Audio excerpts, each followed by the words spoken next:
Hello mga ka-legit na mga Katden followers and Katden lovers. Narito na ang pinaka-latest updates patungkol sa Katden. Bakit nga ba wala pong paramdam si Catherine sa social media? Ang lahat ng yan. But before that, if you haven't subscribed yet to my YouTube channel, please don't forget to like, share, and subscribe at hit mo na rin ang notification bell for more showbiz updates. Bago tayo of course magpatuloy sa ating updates for today's video, ay nais ko po muna magpasalamat sa lahat ng mga legit viewers, subscribers, tang lahat ng mga legit na nagmamahal at sumusubaybay palagi po sa ating po mga updates. Maraming salamat po sa inyong panonood.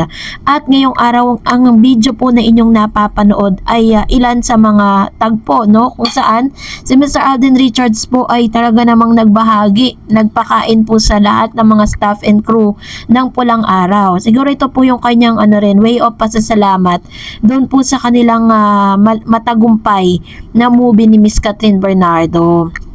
Kaya naman sobra po yung ganito po, lahat po ng mga nakakatrabaho ni Alden Richards talaga, ganito lagi yung sinasabi na si Alden. Siya po yung tipo na pag talagang mahilig po siyang magdala ng pagkain, pakainin yung mga staff and crew, maging ang mga co-actors and actresses na kasama po niya.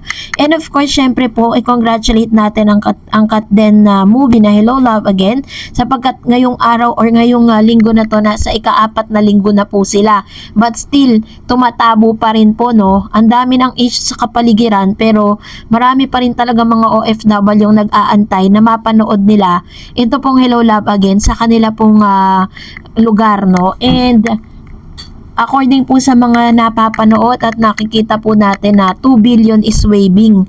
Yun po inaantay natin talaga inaabangan ko yun kasi talaga masasabi natin na wala na talagang makaka-break ng record na yan unless na gumawa ulit si Catherine at si Alden Richards ng movie together. Yun lang po yung aasahan natin. Pero alam nyo po ba na kaya medyo ng oras na tayo magsa-start, no, makapag-upload ng updates kasi I've been trying to search ano na nga bang ganap kay Miss Catherine magtapos po na lumapag sa Pilipinas. Kasi yung mga la official na mga nila, photos nila, ano na po yun natapos na po nila yon. Tapos ngayon lang inilabas kasi nga ilalabas na rin po yung ilan sa mga sa mga nilalaman yan. And chinek ko lahat ng social media platform, wala talaga as in kahit sa My Day niya, Instagram, wala, social media, wala.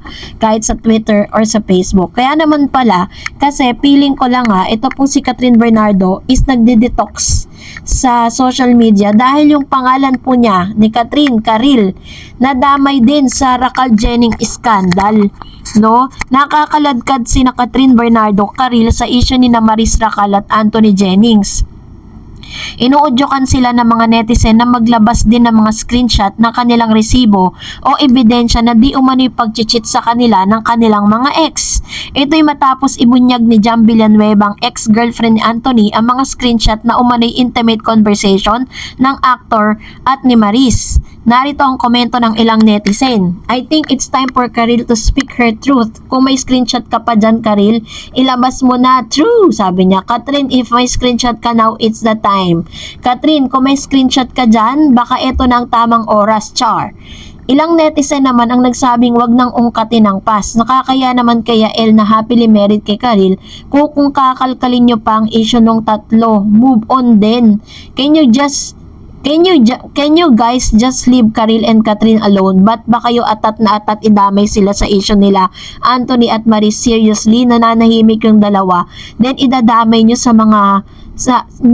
ang mga Pilipino talaga hindi marunong sumunod sa salitang move on. Ayun, kasi sa social media po, lalo-lalo na po sa X, no, na dating Twitter, lagi pong binabanggit ang pangalan ni Catherine. Nadadamay sila na wala naman silang kinalaman doon po sa issue ni Maris Racal ngayon. So, ang dami po talagang mga nag-mention sa kanya at talagang sinasabi na maglabas daw ng screenshot. Kumbaga yung tao kasi, si Catherine kasi ang point of view ko with regards to that, naka-move on na yung tao, masaya na yung tao doon sa taong kasama niya, doon sa healing process, tas ngayon binabalik na naman nila yung trauma.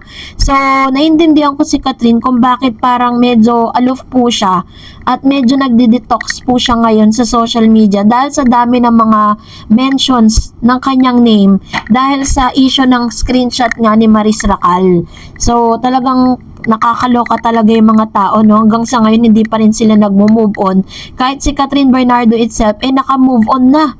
So, wag na tayo magtaka kung bakit wala po siyang paramdam sa social media dahil ito po yung isa sa pinaka main reason. And for that, mag-react tayo sa mga komento ninyo. Unahin natin ang komento mula kay Mr. Armando Cardona. Sabi niya, "Hello Miss Darreds, wala nang maasahan si Summer kay Catherine na magsasama muli sila sa teleserye nila. Ayaw na maalala ang nakaraan niya kay Daniel at nagko-concentrate na kay Alden ngayon. Tapos na ang promotion nila sa Hello Love Again. Maaaring rest time muna sa sarili. Maaaring babalik ang samahan nila sa 2025. Pero mayroong magaganap na mangyayari sa Pasko sa bahay nila Alden dahil kumbidado ang pamilya ni Catherine sa Pasko sa Laguna. Magkikita ang pamilya ng doon. Siguradong marami na naman ang mga bashers nito. Puro reklamo. Basta ako may kaugnayan na yan. Dalawa. Hintayin na lang ang isang publiko nila. Good luck sa Katden and good luck din sa iyo Miss Darreds and God bless." Ayan, thank you Ma'am Shi or Mr. Armando Cardona.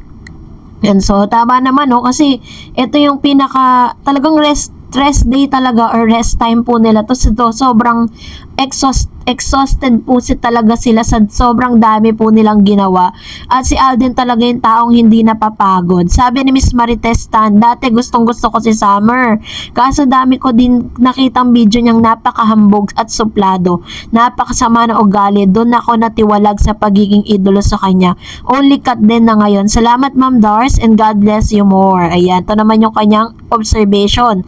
Sabi ni Yusuf Miharma, "Wag na nila idamay at inahamon si Miss Catherine na maglabas doon ng mga convo screenshot. Desente at eleganteng tao si Kat. Yung breakup post nila, ang nangibabaw pa rin ang respeto, kaya di yan papatulan ni Miss Catherine." True naman tayo dyan. I agree with you, Ma'am si Yusuf Miharma. Hindi talaga siya papatol sa ganyan. Sabi ni Cathy, "Yes, buti nga kay DJ. Tignan natin kung may manood sa teleseries. Boycott talaga. Walang problema kung lagi silang magkasama. That's good, may bantay sila sa isa't isa." Ayan. Kasi yun nga, alam naman natin kung yung ating pong last update, 'di ba? Parang sinasabi po ng marami na magkakaroon daw ng boycott or parang cancel, kasi uso sa natin yung sa generation ngayon tinatawag na cancel culture. So yun yung kanilang pinangangambahan. Sabi ni Brenda Katindoy, "Pinagsama-sama ang mga cheater. Hay nako, mga lalaki talaga mahina na sa tukso. Napanood ko interview kay Summer, English pero sagot niya Tagalog. Maliban sa I'm just doing my best. Di tulad kay Alden na magaling sa English." Actually po, fluent talaga si Mr. Alden Richards sa English kasi nag-aral po talaga yan eh. Pero ino niya kung yung titignan ninyo kung gaano siya kadesente. Habang siya po ay nagtatrabaho, nakuha niya pang mag-aral, no? Nag-aral po siya ng college, tapos nag-aral din siya kung paano po maging isang business or parang sa pagiging entrepreneurship, ganon. So, ganon katindi si Mr. Alden Richards. Hindi niya nililimitahan yung sarili niya. Sabi pa ni Miss Lehaimed, "Catherine is a woman of respect and dignity. I really admire her respect for her previous relationship.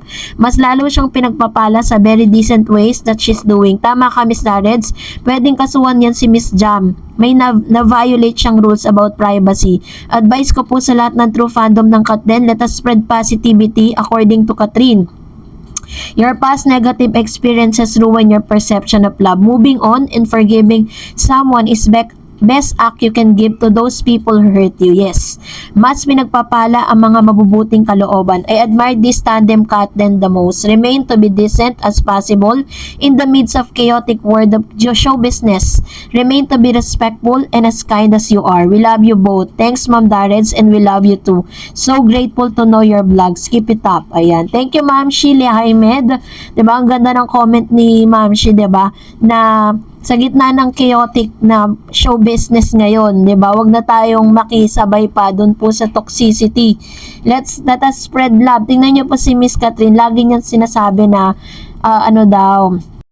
Laging sinasabi ni Catherine that you can never go wrong with kindness. Yun lagi yung sinasabi niya. And I know na kaya po naging ganun din, katindi at kaganda ang karera niya dahil maganda kasi yung heart niya, 'di ba? At lahat ng mga values na meron siya.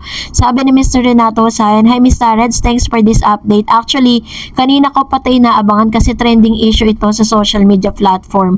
At first napaisip ako noon may nabasa ako ng mga comments sa X. Ano ba to? Hinihingi screenshot ni Kat para kanino, then I found out nag-umpisa kay Maris and Anthony na umabot kay Kat. I firmly believe hindi ganun babae si Kat. Hindi niya gagawin yung meron man siya nakatagong sikreto kay DJ. I never nga. True po yan ha. Kasi kung talagang intention ni Miss Catherine Bernardo na sirain si DJ pagkatapos ng ginawa sa kanya, lalabas sa lahat ng ebidensya. Kasi alam naman natin na maaaring piece off na talaga si Miss Kat, kaya po dumating na sila sa point na kailangan nilang tapusin. And to ilabas, she rather keep it herself than to expose to the public for what, para magpiesta ng publiko. Kuyugin si DJ's girlfriend ni Anthony is total different from Kat. Remember mo yung Abunda interview kay Kat, sinabi niya hindi valid na dahilan manakit ka ng ibang tao dahil nagawa kang sakta ng tao. Yun, wag gamiting dahilan, which is very admirable kay Kat. Kaya never niyang bumaba sa level na yon. Very true. Narinig ko rin ngayon kay Catherine, no? Doon po sa kanyang interview with Mr. Boy Abunda. Sabi niya, hindi raw natin pwedeng gawing lisensya, no? Ang manakit ng ibang tao dahil nasaktan tayo. Ganda, 'di ba? Sabi ni Miss Malu, bakit naman kasi pinagsama-sama mga alleged cheaters sa isang pelikula kaya mamalasin pa yata? Kung si Summer marami pa ring natitirang fans, bakit kaya hindi igawa ng ABS-CBN ng solo movie with another female partner? As far as I know, Ma'am Shimalu, doon po sa kanyang pinirmahang kontrata, ang gusto niya talaga solo era siya. Ayaw niya po na raw magkaroon ng ka-love team. Tignan natin dito sa dito sa teleserye na ginawa po nila. Sabi ni Mr. Emil Cartibi, ang ganda talaga ni attorney, iba ang glow niya. Tignan. Di masisinungaling ang mata. Ayan. Thank you, Mr. Emil Car TV. Sabi ni Miss Remedios Abes, hoy mga DJ, wag na po ninyong damayin si Catherine dahil masaya na siya sa buhay ni Alden, kaya wag kayong mag-ilusyon. Hayaan nyo na si DJ ninyo maging masaya siya sa kanyang collab team. Kaya wag ninyong idamay si Kat Den, no? Kat Den forever. Ayan. Kaya nga po kasi, syempre alam nyo na, hindi naman maiiwasan, ganyan talaga ang mga ibang netizen, hindi ko po nilalahat. Ibang mga netizen, yun yung kanilang ginagawa para mapansin nga naman sila, 'di ba, sa social media. Magko-komento kahit hindi alam yung magiging cause ng pagko-comment sila. Sabi ni Miss Lihaimid again, kindness begets kindness. Let us always be kind for each other. Kat Den is known for being so kind. Baka pwede natin silang laging tularan. Love Kat Den forever. Ayan. Thank you, Ma'am Shili Lihaimid. Ang ganda po ng comments po ninyo. Very positive. Talagang walang halong walang halong toxicity. No, hindi katulad ng mga nagaganap ngayon sa showbiz. Grabe na talaga. And sabi ni Joby, magjowa na talaga yan Miss Darrens and Mr. Reneo Rodriguez Mesa. Move on na Summer, naka-move on na si Kat Den na forever, di ba Miss Darrens? God bless. Ayan. I agree with you, Ma'am Shi. Alam ko po na sa mga nakikita natin, no, wala nang duda yan, hindi na tayo dapat magduda pa. Sabi ni Miss Elenita, maraming salamat sa update tungkol sa beautiful couple Kat Den. Appreciated Miss Darrens, love them both, God bless. Thank you, Ma'am si Elenita Claudio.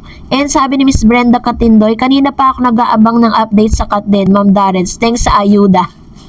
Pasensya naman po, ayan. So, salamat po palagi po ninyong pag-abang sa mga updates po natin. I really appreciate all of you for being so supportive. Talagang lagi kayong updated sa mga videos natin. Sabi ni Miss Senamante, balik kami pakilsyan kay matakat din lang kami at hindi din namin panonood yung teleserye dahil andyan si Summer Mata. Ayan, so choice naman ni Ma'am Shi yan, diba? And sabi ni Miss Elenita, maraming salamat sa update tungkol sa beautiful couple Kat Den. Appreciate Miss Darrens. Love them both and God bless. Thank you so much to everyone. Well, kung nagustuhan mo ang video na ito, huwag mo kalimutan mag-like, mag-share, at mag-subscribe, at i-follow mo na rin ang aking Facebook page, Dareds TV. And also, I have my TikTok account, which is Dareds TV. Pwede nyo rin po akong i-follow doon. Thank you for watching, guys. God bless everyone!